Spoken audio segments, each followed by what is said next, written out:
අද දවසේ ඉන්දුනීසියාවල ලස්සන අහසේ. අද මම වෙනදට නම් පල්ලෙහාට මෙච්චර උදෙන් එන්නේ නැහැ. මමත් ඉතින් උදෙන්ම අද ආවා ඉතින්. Be grateful Indonesia.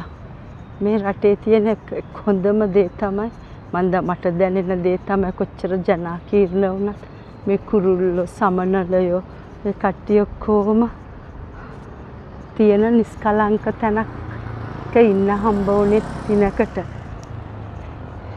ඒකට ගොඩාක් පින් සිද්ධ වෙනවා ඇත්තටම මහත්තයාට.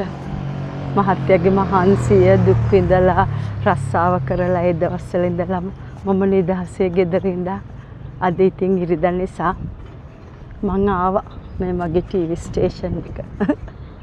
මගේ ගෙදර උඩීමනේ තියෙන්නේ අර මං උදේට පෙන්නන්නේ පුතේ.